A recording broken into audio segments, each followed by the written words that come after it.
obviously delighted to get off to a good start, as we all know. A really tough place to start the campaign.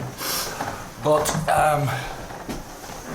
the good thing about it, in my opinion, is there's a lot of things that we could have used as an excuse over the last 12 days, but I said to you in Portugal that our preparation has been top draw, and it really has, and I think we got what we deserved at the end of the day. It's a tough place to come, and our history says exactly that, but the way that we galvanised together as a group is testament to how we go about our work in preparation for this test match. Well, it is. I mean, if you'd give us a bonus point win here at the start of the competition, we'd have probably snatched your hand off, but at the same time, the best thing about it is that there's plenty to do and fix and get better with, so it's not a bad place to be.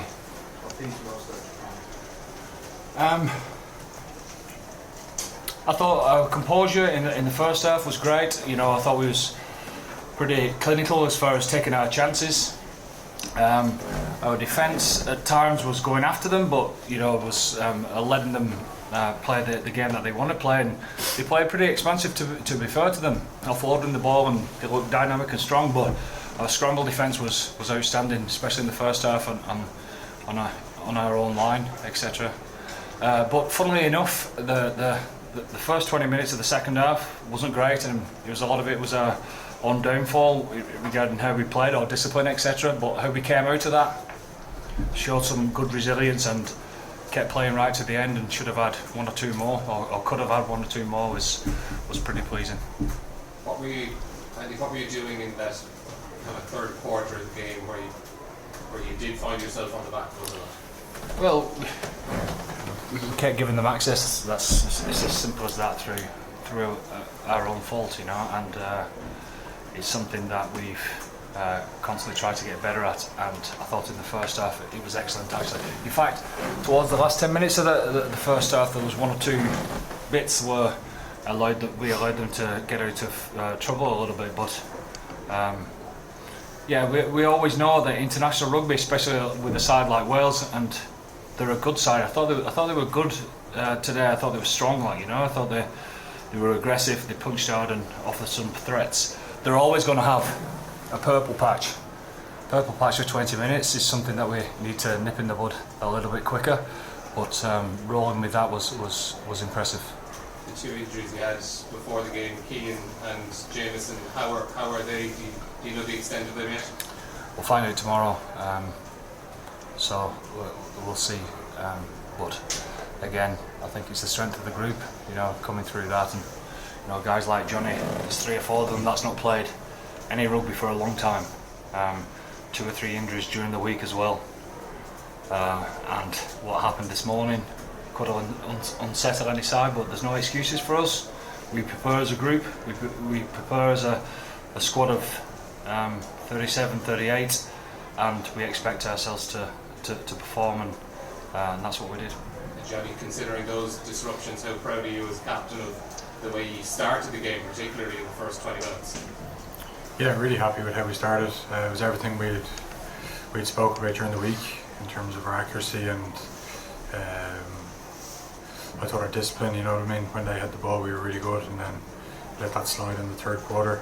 We gave them 4 or 5 penalties on the bounce. Like all we spoke about at half time was discipline. Yeah, it's good coaching actually. We just did the opposite. They all listened very well. I think we said don't give away any penalties, and all they heard was penalties.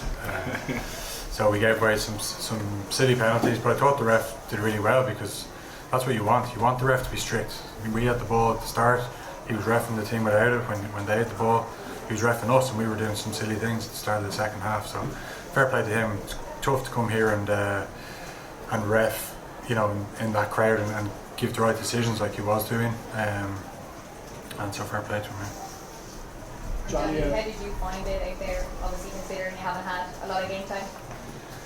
I don't think I've ever been as nervous before a game, for lots of reasons, but the main one was because I forgot what it's like to build up to a game. Obviously I had one game on New Year's Day since the South African test, and obviously I got injured, so from that. But I've trained hard. I've trained, made mistakes in training. But when you want to train well and you make those mistakes, hopefully you get a few less on the Saturday. So yeah, obviously, we came a bit unstuck in the third quarter, so we need to just go and have a look at that and see what we could do better. But yeah, happy to get through and look forward to next week now. And having an injury like a cheekbone fracture, is it something that you're cautious of out there? Yeah, a little bit. I slipped off one or two tackles, trying to go a little bit lower, so I went back to tackling higher in the second half. Yeah, look, it can be in the back of your mind. Like I obviously tested it during the week, doing a bit of contact with Simon Easterby, and it felt good, so I was confident, and I got to go back on it in the first half. So I tested it out as well, so the doctor was right. It was all good. Brilliant. And Andy, just those challenges you had coming into the game, how far in advance did you know about Jameson Gibson Park and Stevie? Advance? Some of you guys knew before us. Murray, you was very quick. You knew before me actually, so I don't know how that's done. So it was mid-morning this morning. And I'm sorry, Murray. And on that, so that's obviously a tough blow. But do you look at it like a positive that we were able to rise to this challenge? That we can stand up here. We do, and we've always been consistent in that, because it's always been about the group and having no excuses. You can look for plenty if you search for them, but yeah, they should be irrelevant for us if we prepare in the right way as a squad and trust the squad and back the squad and go in and put a performance like that just reiterates those points even more so, I would have thought. Johnny, what was happening just before you went off? Passage right before Carl Dixon's chat. What was happening there? Yeah, I was just trying to get to the physio. I had a bit of a dead leg. I just wanted to get it strapped up, and then he said that I don't know. He just said that I need to go off for HIA, but I was like, no, I just need to see the physio to get my quad strapped, and then that was the confusion. So I went off, did my HIA. I had to do HIA, and it was all good, obviously. So yeah, fine. And that was from the high tackle. Yeah. The calf is okay. I just got a dead leg, just just on my knee, but it's not bad. And can I ask you, just in terms of Connor and Finley obviously getting their chances, how did you feel those two went? Delighted for them. I thought they were both outstanding. Connor controlled the game really well, like we knew he would, and I think the game suited Finlay. I think he did excellent in certainly in the bread and butter stuff at the scrum. I think he was aggressive in that regard, and the rest of his game was spot on as well. And so again, I said to you during the week, there's a lot of trust there throughout the squad, and it's nice to see. What did you think of Stuart McCluskey's performance, Andy? It's good. Yeah, he was strong. He wrote a few tackles. He was being himself, and yeah, he was looking for another opportunity. He knew that this was a big one for him, and played well. I also thought our bench did really well when they came on. Added a lot of punch to us, and tempo into our game. So it's nice to get Bundy back going as well. Johnny, game one is always the most difficult, and it kind of unlocks the whole thing for you. How excited are you about what's ahead now in the next 4 games? Yeah, it is only a start, but at the same time, if you come away from a bad result today, Triple Crown's gone, Grand Slam's gone, you're obviously still going for a championship, but where we're still in the hunt, you know what I mean? So it's brilliant, and now it's all down to next week. That's the beauty of this competition. There's no easy games. All 5 of our games this year are really tough, and none tougher than next week. The team that hasn't been beaten for a year come in, we haven't beaten them yet, so we're up against it. But I'm sure when we went over to the Stade de France last year, the crowd, probably the best atmosphere I've seen. I'm sure our Irish fans will put on something similar to that. How much do you relish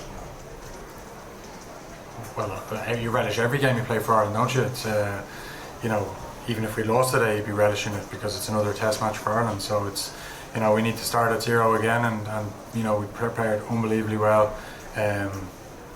for the last 12 days. And you know, sometimes you go, oh, it's not going to be perfect, and it wasn't perfect over the 80, but at half time I was going, that was pretty good. So you know, we need to keep building, and you know, we need to sort out that third quarter. You know, we can't let that be the first 20 minutes next week or the second 20 minutes. You know, we need to be more consistent through the whole game. And you mentioned the bench making impacts. What do you think of Ross when he came on for Johnny and wrestling back and closing the game in that much? Well, obviously Ross is the guy that's going to be the eyes for us as far as field position is concerned. But I thought everyone was punching. You know, I thought Craig did pretty well as well. You know, as far as fast ball is concerned. The forwards that came on, Jack Conan and David Kilcoyne, Rob Herring, etc. They all added, and so did Bundy. Bundy had a couple of poaches, didn't they? You know, which got us back on the front foot as well. And Ross steered us around the field and kept us playing till the death, and that was it's always important to be able to do that, you know. Too many times we've seen Leeds where teams have shut up shop, and I thought we kept playing till the end, which is a good point of our game. Johnny, what was the most important message for you to keep talking in the second half? There's not so much scope of pressure, but you are looking for a bonus point try. It's in your mind. Could you just tell us what you're telling the team generally, because clearly Warren has got something from them at half time. Yeah, he obviously got a reaction at half time, but also we didn't help ourselves. We gave away 5 penalties on the bounce, like when there's just no need. All of them, you know, it wasn't like, you know, an unlucky penalty or anything. They were clear penalties, and it's not good enough. That gave them access and gave them, you know, suddenly you go from a pretty comfortable lead to, you know, well, if they score again here, we're in trouble. The stadium would have gone mental. We held out.